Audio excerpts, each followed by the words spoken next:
الرجیم باب ما جاء فی اکل لحوم الجلالۃ والبانھا۔ حضرت عبداللہ ابن عمر سے روایت ہے، فرماتے ہیں کہ رسول اللہ صلی اللہ علیہ وسلم نے جلالہ کے کھانے سے اور اس کے دودھ سے منع فرمایا۔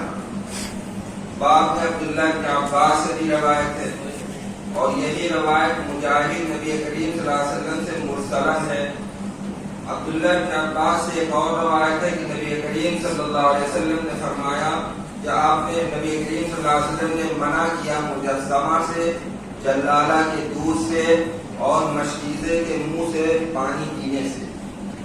اور اسی طریقے سے مکرر حدیث ہے دوسری سند سے عبداللہ ابن عباس سے، اور یہ حدیث حسن صحیح ہے۔ باب میں عبداللہ ابن عمر سے بھی روایت ہے۔ جلالہ کے بارے میں کل ہم نے بتایا تھا تھوڑا سا کہ جلتن و جلتن دونوں کے معنی آتے ہیں مینگنی، لید، گوبر۔ گوبر، مینگنی، لید یعنی گندگی کے معنی میں آتے ہیں، جو جانور کا کھانا وغیرہ کرتے ہیں۔ بکری ہے تو بعض بکری اور بعض جانور مینگنی ہوتی ہے، بعض میں لید ہوتی ہے، اور بعض جو ہے گوبر وغیرہ، تو اس کو کہتے ہیں جو ہے جلتن و جلتن۔ اور جو اس کو کھائے اس کو جلالہ کہتے ہیں۔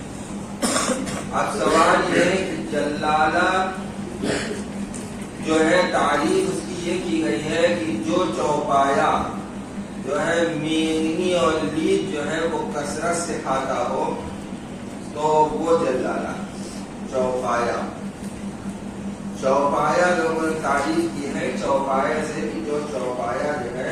کثرت سے لید اور مینگنی کھاتا ہو، گوبر کھاتا ہو تو وہ جلالہ میں شامل ہے۔ اب بعض لوگوں نے کثرت اور قلت پر مدار رکھا ہے،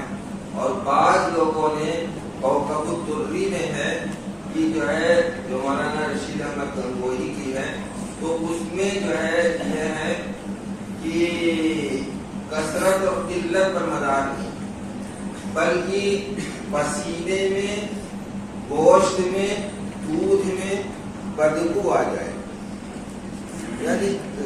وہ اس کے جو ہے اس پر مدار نہیں ہے کہ وہ زیادہ کھاتا کم کھاتا ہے۔ تو مسئلہ یہ ہے کہ اگر پسینے میں، دودھ میں اور گوشت میں بدبو آ گئی تو پھر جو ہے ایسے جانور کا کھانا حرام ہے، ایسے جانور کا کھانا حرام ہے۔ امام ابو حنیفہ، امام شافعی، امام احمد بن حنبل فرماتے ہیں کہ مکروہ تحریمی ہے، مکروہ تحریمی ہے، یعنی حرام کے قریب ہے ایسے جانور کا کھانا۔ اب رہا یہ کہ پسینہ تو اس صورت میں ناپاک ہو جائے گا، یعنی ایسے یعنی مان لیجیے کہ حرام ہی ہے، حرام ہے۔ ان لوگوں کے دینوں کا قول یہ ہے کہ جو ہے حرام ہے، اور پسینہ ناپاک ہو جائے گا، اور گوشت اور دودھ کھانا جو ہے وہ حرام ہو جائے گا۔ لیکن امام مالک رحمۃ اللہ علیہ فرماتے ہیں کہ کھانے میں کوئی حرج نہیں، کھانے میں کوئی حرج نہیں۔ اب رہا یہ کہ کیا پھر ایسے جانور کو کیا کیا جائے، پھینک دیا جائے یا کسی ندی میں ڈھکیل دیا جائے، کیا کیا جائے؟ کچھ فائدے کی کوئی صورت ہے جانور کہ اگر گندگی کھاتا ہے تو اس کو کیا کیا جائے؟ تو انتفاع کی اسی کو کہا کہ اس سے فائدہ اٹھانے کی کوئی صورت ہے، تو فائدہ اٹھانے کی صورت جو ہے لوگوں نے بتایا، بعض لوگوں نے کہا ہے کہ اس کو روک کے رکھا جائے کچھ دن تک، اور اچھا جو ہے صاف چارہ، پاک چارہ اس کو دیا جائے، یہاں تک کہ اس کے جو ہے پسینے کی اور گوشت کی اور سب بدبو جائے۔ بعض لوگوں نے اس کی تعداد بھی بتائی ہے، اتنے دن، کسی نے کہا 1 ہفتہ، کسی نے کہا 1 مہینہ، کسی نے کہا 3 دن، تو مختلف طرح کی باتیں ہیں کہ کتنے دن اس کو روک کے رکھا جائے۔ لیکن بعض لوگوں نے دنوں سے قید نہیں کیا، دنوں کی کوئی قید نہیں لگائی، بلکہ یہ کہا ہے کہ جب اس کا پسینے کا گوشت کی اور اس کی بدبو چلی جائے تو اس صورت کے اندر اس سے اتفاع جائز ہے، یعنی اس کو جو ہے کھانا جائز ہے، اس سے فائدہ اٹھانا جائز ہے۔ اب یہ بات تو پوری ہو گئی، اب ایک بات اور ہے، کیا مرغی جو ہے وہ جلالہ میں آتی ہے کہ نہیں آتی؟ تو بعض لوگوں نے کہا کہ نہیں وہ جلالہ میں نہیں آتا، اس لیے شرط یہ ہے کہ چوپایا ہو، اور مرغی جو ہے وہ چوپایوں میں شامل نہیں ہے، جانوروں میں شامل نہیں ہے، ایک پرندہ ٹائپ کی چیز ہے، تو اس وجہ سے مرغی اس میں نہیں آتی، مرغی کو کھانا چاہیے۔ بعض لوگوں نے کہا کہ مرغی جو ہے وہ اگر زیادہ تر نجاست کھاتی ہے، اکثر نجاست کھاتی ہے تو حرام ہے، لیکن بعض دوسرے علماء نے کہا کہ مرغی جو ہے وہ دونوں کام کرتی ہے، یعنی یہ کہ گندگی بھی کھاتی ہے اور دانہ بھی چگتی ہے،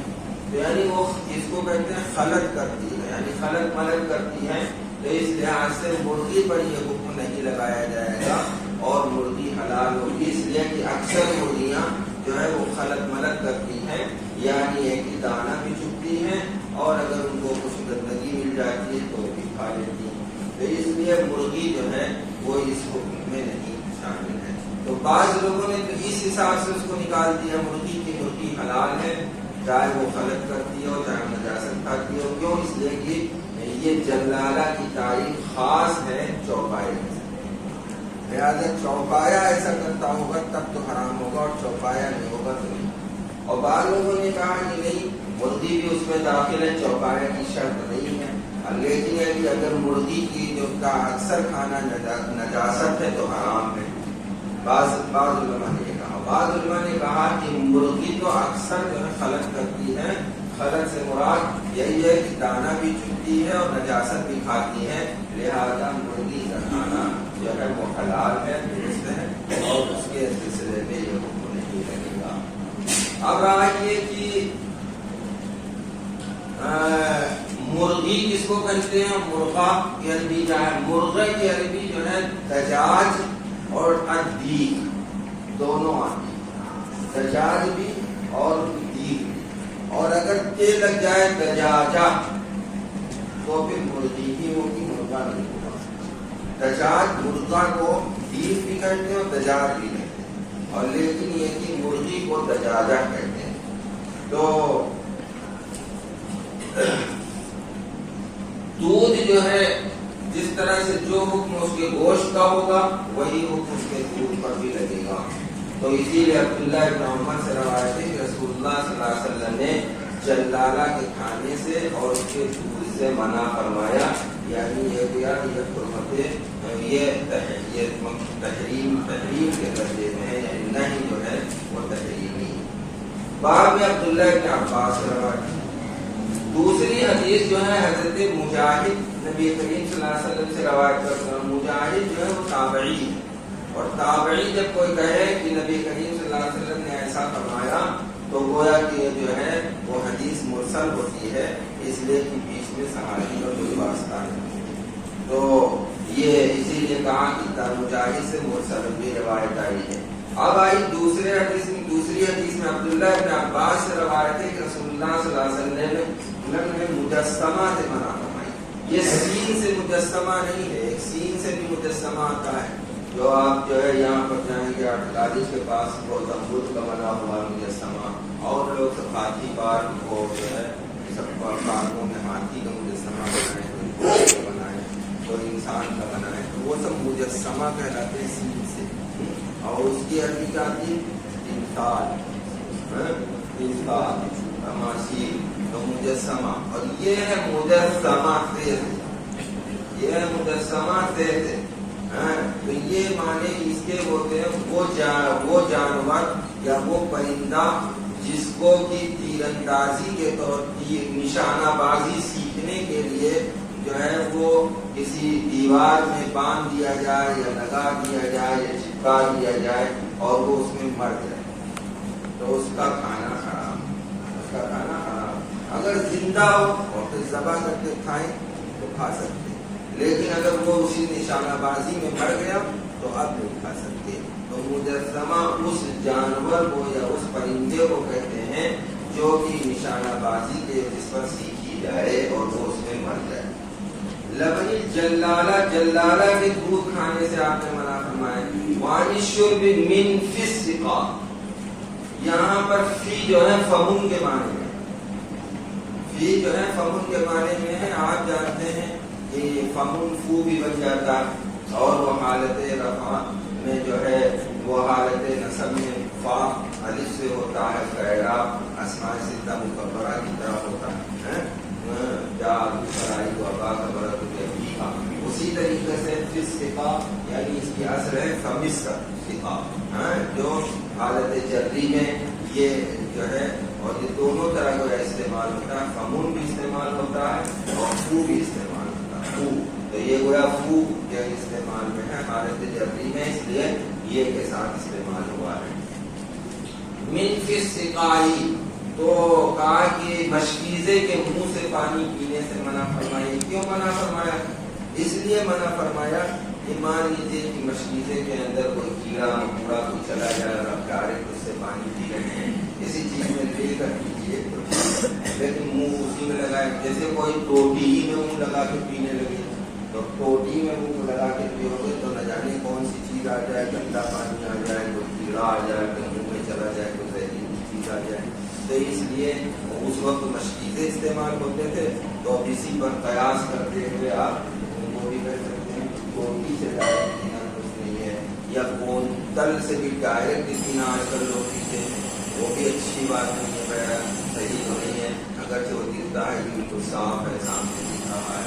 لیکن یہ کہ ڈائریکٹ پینا جو ہے اچھی بات نہیں ہے، بلکہ کوئی نہ کوئی چیز کا بیچ میں واسطہ لیا جائے اور اس سے پیا جائے تو زیادہ، وہ زیادہ صحیح ہے۔ اور مشکیزے میں یہ خطرہ زیادہ رہتا تھا، تو اس لیے اس سے اس کو ٹوٹی پر قیاس کر سکتے ہیں کہ کوئی شخص ٹوٹی کھولے اور منہ لگا دے۔ ہاں، لوٹے سے بھی اسی طرح کا حکم ہوگا، لوٹے سے بھی ڈائریکٹ اگر لوٹے کا پانی دکھے گا، روٹی میں جیسے دکھتا نہیں ہے، لوٹے کے اندر دکھ سکتا ہے، تو اب اس میں بھی ڈائریکٹ جو ہے نہیں پینا چاہیے، جو ہے صحیح تو نہیں ہے، لیکن یہ کہ اگر دکھ رہا ہے کہ پانی صاف ستھرا ہے اور تو کسی حد تک گنجائش ہے، لیکن ٹوٹی سے جو پانی آتا ہے وہ دکھتا نہیں ہے، اور اسی طرح مشکیزے میں جو پانی بند ہے وہ بھی نہیں دکھ رہا ہے، تو کچھ گنجائش نکل سکتی ہے اس معنی کر کہ اس میں دکھ رہا اور اس میں دکھ نہیں رہا۔ بوتل کا کیا حکم رہتا ہے؟ بوتل کا بوتل کی بہتر تو نہیں ہے کہ ڈائریکٹ پانی پیا جائے، آج کل خاص طور سے بہت عام ہو گئی ہے بات کہ لوگ بوتل کٹ کر کے پیتے رہتے ہیں، وہ بھی ادب کے خلاف ہے اور اچھی بات تو کہا جائے گا نہیں ہے، بہرحال جواز ہو سکتا ہے، اس لیے کہ دکھتا ہے پانی کے صاف ستھرا ہے، اس سے سیرابی بھی زیادہ نہیں ہوتی ہے، اور اس کے علاوہ سنت کی بھی خلاف ورزی ہوتی ہے، سانسوں میں نہیں پیتا بھی پاتا ہے۔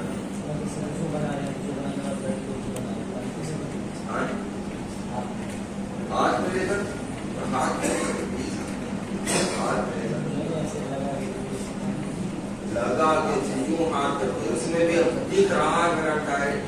جو ہے، دکھ رہا ہے آپ کو پانی، اگر نہیں دکھ رہا ہے وہ بالکل لگا تو ہو سکتا ہے، اس لیے کہ اللہ کے رسول صلی اللہ علیہ وسلم نے یہاں